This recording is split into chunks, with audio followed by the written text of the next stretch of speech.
Bonjour à tous, merci de participer à cette première présentation, cette première keynote de l'Axon Lab. Voilà, le but de cette première keynote, j'espère que c'est le premier d'une longue série, a pour objectif de partager avec l'ensemble de nos clients les avancées, les travaux qu'on a pu faire dans le lab chez Axon. Je m'appelle Charles Hermignot, je suis le directeur innovation d'Axon et je vais vous faire une petite introduction avant que l'on passe sur la présentation des différents projets qui seront présentés par chacun de nos data scientists qui auront travaillé sur ces différents projets. Voilà, donc comme vous le savez, le monde de la data science, c'est un monde en constante évolution avec toujours de nouvelles technologies, toujours plus performantes qui sont à disposition.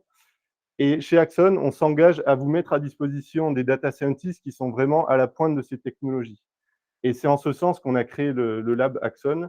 C'est vraiment pour garantir ce niveau d'excellence et toujours s'entraîner et monter en compétence sur ces dernières technologies. Alors le lab existait déjà avant qu'on crée cette keynote-là. On l'a remanié pour répondre encore mieux à vos attentes et toujours répondre à cet engagement. Donc comment fonctionne le lab? Déjà, chez Axon, donc pour les projets du lab, on va monter des équipes projets en interne pour vraiment créer de l'émulation. Et on va faire travailler les équipes sur des projets qui sont à la fois intéressants au niveau technologique, mais également des projets qui sont sur des thématiques qui répondent à la raison d'être, enfin, qui sont en lien avec la raison d'être d'Axon, qui est d'utiliser l'intelligence artificielle pour le bien de la nature et de l'humanité. Et pour ça, on travaille sur des sujets à thématiques écologiques, sociétales ou autour du domaine de la santé.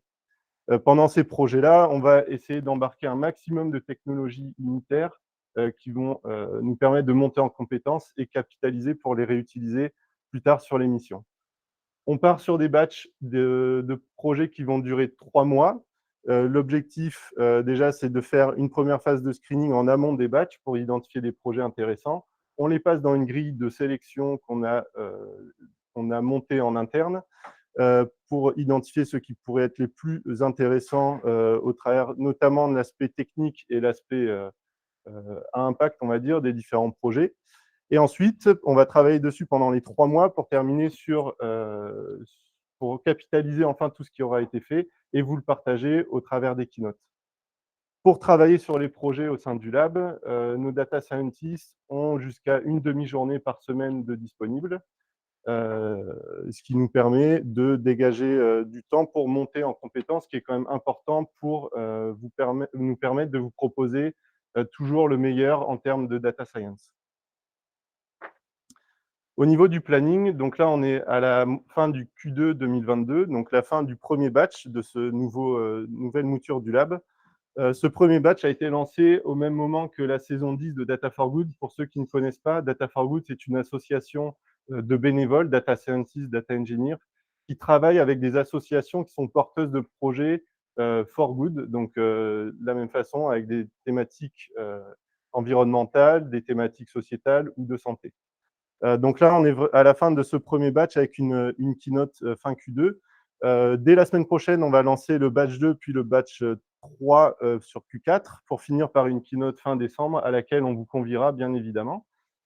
Et comme vous pouvez le voir en haut, l'objectif aussi est de vous embarquer dans ces projets du lab en vous proposant d'être force de proposition sur des sujets. Voilà. Donc, je vais maintenant vous présenter les 5 projets dans les grandes lignes, les 5 projets sur lesquels on a travaillé pendant ce premier batch dans le lab. Après, les différents data scientists d'Axon vous les présenteront plus en détail. Le premier, c'est Periodont AI. Donc, c'est un projet en collaboration avec le laboratoire de recherche Restor, anciennement Stromalab, qui est une branche de l'INSERM, donc un laboratoire de recherche dans le domaine de la santé. Et l'objectif de ce projet-là, c'est d'arriver à prédire les risques qu'ont les personnes d'avoir une parodontie, donc c'est-à-dire des dents qui vont se détacher de la gencive, uniquement au travers de questionnaires et non pas au travers de méthodes intrusives. Donc pour cela, donc Adrien vous l'expliquera plus en détail, on a abordé le problème d'abord avec une approche non supervisée, puis du machine learning avec un module d'explicabilité pour comprendre pourquoi le modèle donne ces différents résultats. Le deuxième projet, c'est un projet Kaggle. Donc Kaggle, c'est une plateforme de challenge data science. Et sur ce projet-là, c'est Hugo qui a travaillé sur la protection de la grande barrière de corail qui se fait attaquer par des animaux qui s'appellent les crown of thorn starfish qui mangent les coraux. Et là, l'objectif, c'est d'identifier automatiquement sur des photos prises par des plongeurs amateurs où se situent ces animaux-là. Donc c'est un sujet à dominante computer vision, mais la problématique principale du projet, c'est le manque de données d'entraînement. Donc là, on fait appel à des méthodes de data augmentation, donc là plus particulièrement d'image augmentation, pour justement créer un set de données d'entraînement assez grand pour avoir des performances suffisantes sur les modèles de computer vision. Troisième projet, le projet BirdPlay, qui est là aussi un projet Kaggle, où là, l'objectif est d'identifier automatiquement à partir d'enregistrements sonores quelle est l'espèce d'oiseau que l'on entend. Donc là, ça se situe dans un contexte de recensement d'espèces d'oiseaux sur l'île d'Hawaï. Il y a des zones qui sont difficiles d'accès, donc ça empêche l'observation visuelle, et donc on va se baser sur des enregistrements audio. Donc là, des approches de traitement du signal combinées à du deep learning. Et là, je laisserai Nicolas et Léa vous en parler plus dans le détail. Quatrième projet, donc là, un projet en collaboration avec l'association Data for Good, dont je vous ai parlé précédemment, le projet Bechdel.ai, qui a pour vocation à lutter contre les biais de genre dans le monde cinématographique. Donc là, je laisserai Vincent et Mathieu vous en parler plus précisément. L'objectif ici est d'analyser automatiquement des films, que ce soit au niveau de l'image avec de la computer vision ou au niveau du texte avec du speech to text et NLP. Enfin, dernier projet, donc un projet qui est monté à 100% au sein d'Axon, qui vise à réduire les consommations d'énergie et donc les émissions de CO2 des bâtiments en optimisant l'utilisation des systèmes clim, ventilation, chauffage, pardon, qui s'appelle, donc on va l'appeler ça CVC. En anglais, vous le verrez, c'est écrit HVAC. L'objectif ici est de modéliser un bâtiment dans son entièreté, soumis aux conditions météo extérieures, et on va donner les manettes du système CVC à un algorithme de reinforcement learning, l'objectif étant de diminuer un maximum les consommations énergétiques. Voilà, donc pour terminer, je tiens à encore une fois appuyer sur l'importance du lab, que ce soit pour Axon comme pour nos clients. Déjà, au travers de ces keynotes, l'objectif est de vous inclure tous dans nos travaux en vous faisant bénéficier de notre veille qu'on fait en permanence.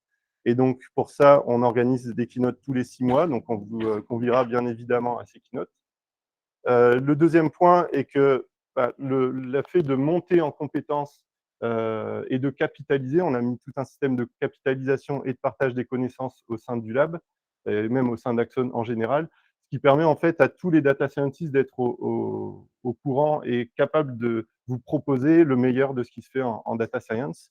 Et enfin, dernier point, le fait qu'on souhaite vraiment vous intégrer à 100% dans le lab, c'est qu'on vous propose de proposer d'être force de proposition sur des sujets à intégrer au sein du lab. Et donc pour ça, on vous enverra, avec les slides qu'on va vous partager ici, on vous enverra le lien vers un formulaire qui vous permettra de proposer des projets qu'on embarquera et qu'on passera au travers de la grille de lecture qu'on a déjà créée, au même titre que n'importe quel projet qui sera soumis au sein d'Axon.